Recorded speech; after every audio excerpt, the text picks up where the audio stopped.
ये देखिए एक आश्चर्यजनक चीज, एक मैटाडोर में से एक एरोप्लेन बाहर आ रहा है। मेरे लिए भी बड़ी आश्चर्यजनक बात थी, लेकिन अब मैं आपको बताऊंगा कि ये क्या है, क्यों है और ऐसा क्यों हो रहा है। इसके बारे में हम पूरी जानकारी आपको देंगे। इस समय मैं MIT वर्ल्ड पीस यूनिवर्सिटी में हूँ। वहाँ का एक स्टूडेंट जिसने ये चमत्कार किया है, भारत का एकमात्र विद्यार्थी है जो ये कार्य कर रहा है।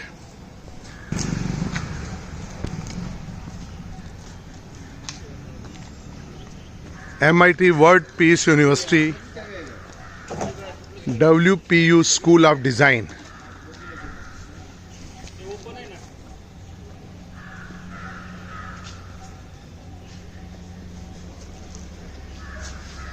ये सिर्फ मॉडल नहीं है, बल्कि ये फ्लाई भी करता है और रिमोट से चलने वाला ये एरोप्लेन, इसके बारे में अभी और जानकारी आपको देते हैं।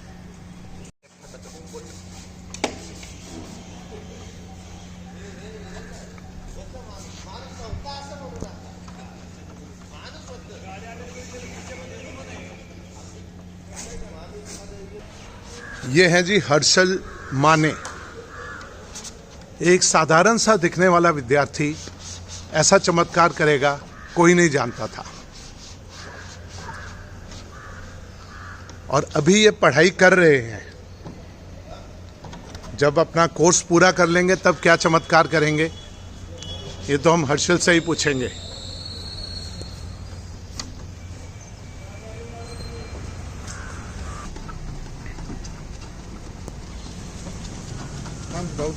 आणि तो स्लाइड आउट होतो, तो विंग लावता ना।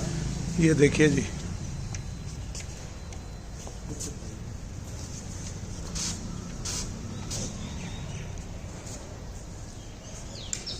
हर्षल के पिताजी भी उसको सहयोग कर रहे हैं।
ये देखिए जी, अभी ये कंप्लीट हो गया। इसको पूरी तरह से असेंबल कर दिया है।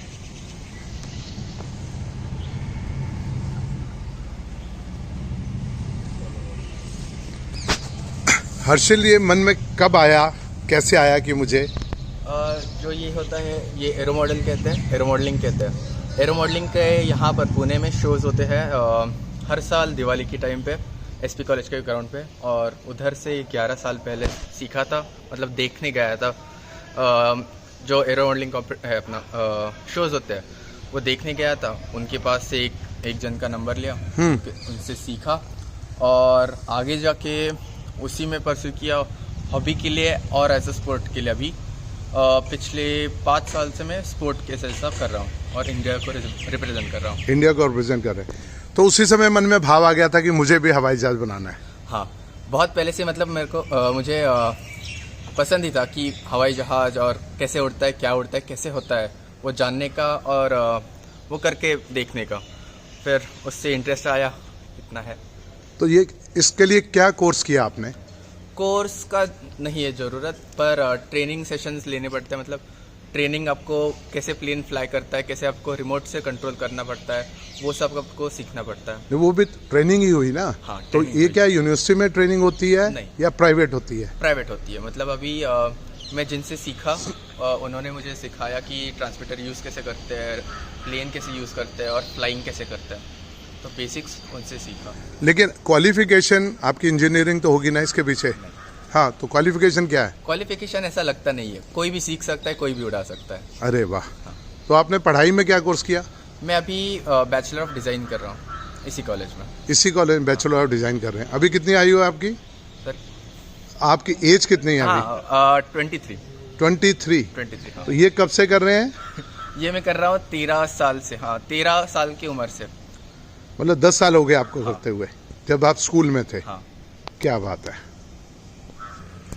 हर्षिल, इसको बनाना काफ़ी कॉस्टली है, जैसे मुझे पता लगा, इसके बारे में थोड़ी सी मुझे भी नॉलेज है। तो वो किसने आपको सपोर्ट किया इसमें? मेनली पापा स्पॉन्सर है मेरे। अच्छा। बाकी के थोड़े से स्पॉन्सर्स हैं जिनसे मतलब प्लेन बिल्ड करने को और पार्ट्स खरीदने को मदद हुई। कितना खर्चा आ गया इस पर? अराउंड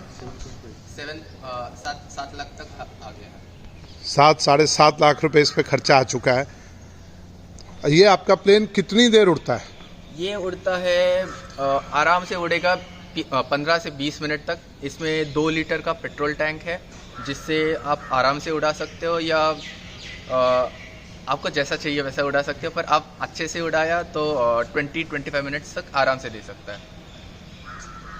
ये बिना मनुष्य के, विदाउट ह्यूमन, ये उड़ने वाला प्लेन है। रिमोट से चलेगा ये, और 2 लीटर पेट्रोल से, जैसे बताया, ये 15 से 20 मिनट तक बड़े आराम से उड़ सकता है। तो जब इसको उड़ाने के लिए क्या कुछ परमिशन भी लेनी पड़ती है? हाँ, परमिशन लेनी पड़ती है। पुलिस अथॉरिटीज से बात करनी होती है कि हम ये एरिया में हम उड़ाने वाले हैं, वैसा परमिशन लगता है। या प्राइवेट एरिया में जाओ जिधर कुछ भी नहीं है, उधर ज़्यादा परमिशन नहीं लगता है। पर थोड़ा सा गाइडलाइंस फॉलो करना पड़ता है कि प्लेन का साइज़ क्या है, वेट क्या है, वो सब फॉलो करना। वो बताइए, इसका साइज और वेट कितना है? तो ये है 3 metre wing span by 3 metre fuselage length. अच्छा। इसका रिमोट का रेंज होता है लगभग 2 किलोमीटर, कैसे भी हाइट और रेडियस सब जगह पे। हाँ, ये जो आप देख रहे हैं, ये 3 मीटर इसकी लंबाई है और 3 ही मीटर इसकी चौड़ाई भी है। और इसका वेट कितना है? इसका वेट है 22 kg। 22 kg, 22 किलो इसका वजन है।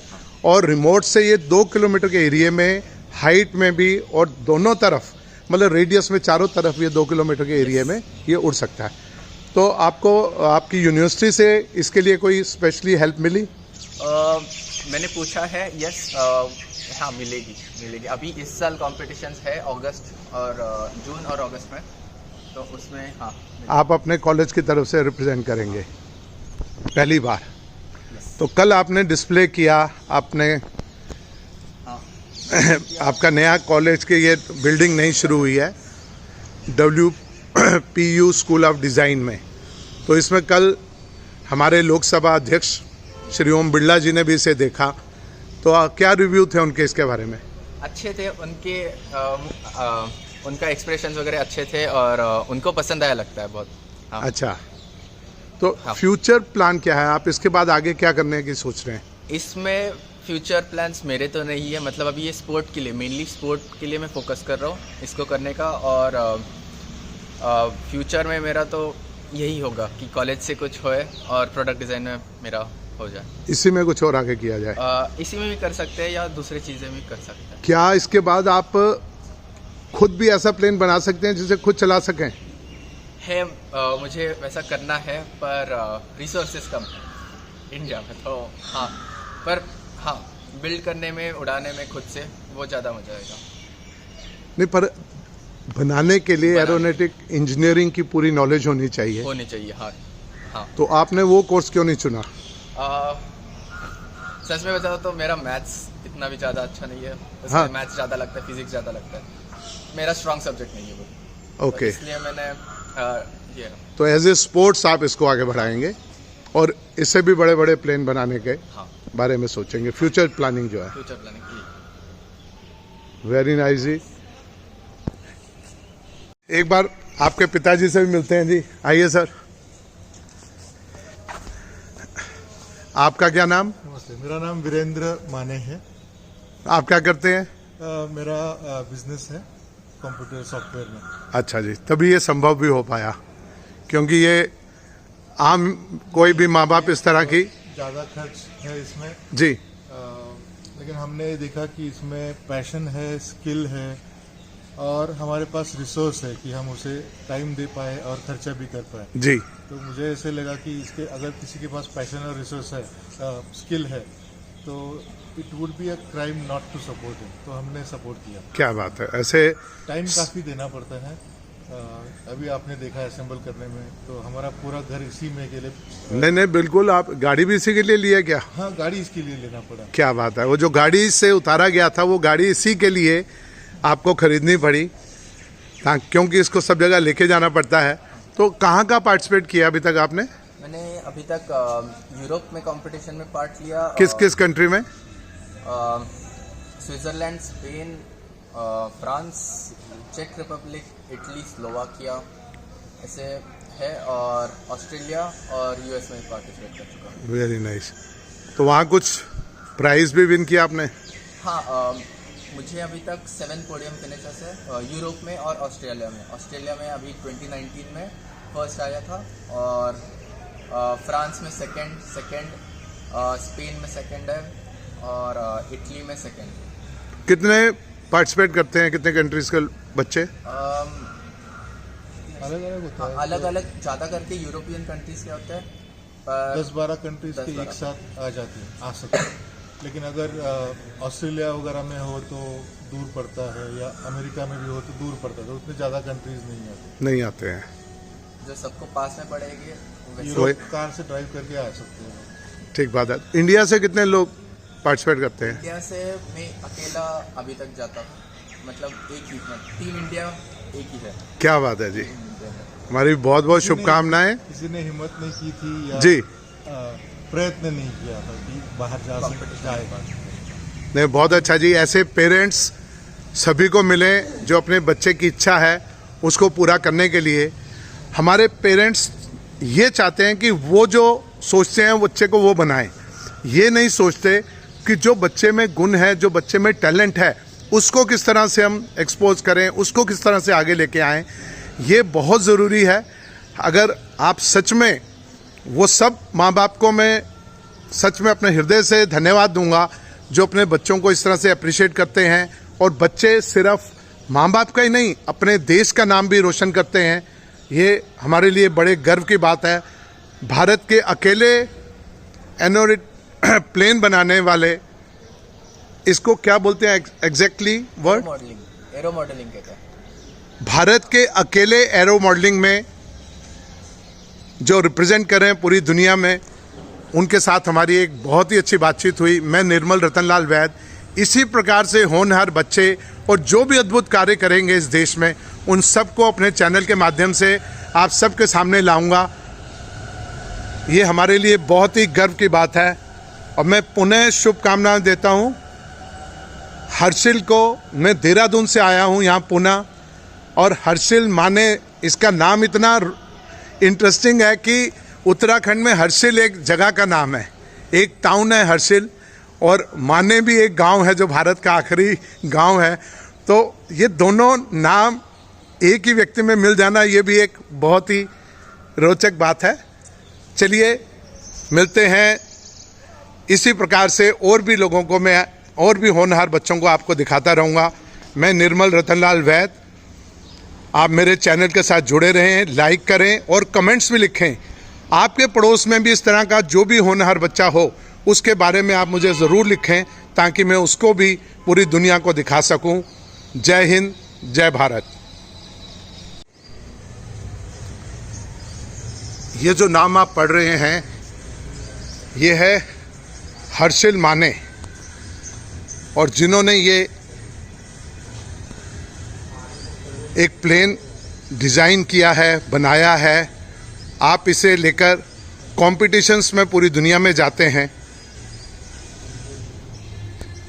इनके पिता ने इसके लिए इनको पूरा सहयोग दिया, पूरा परिवार इसके साथ लगा रहता है, और ये भारत को कई देशों में रिप्रेजेंट करने वाला अकेला स्पोर्ट्समैन है जो इस स्पोर्ट्स में कुछ करना चाहता है। पढ़ाई के साथ साथ 13 वर्ष की आयु में इन्होंने इसके बारे में सोचा, और अभी पिछले कुछ वर्षों से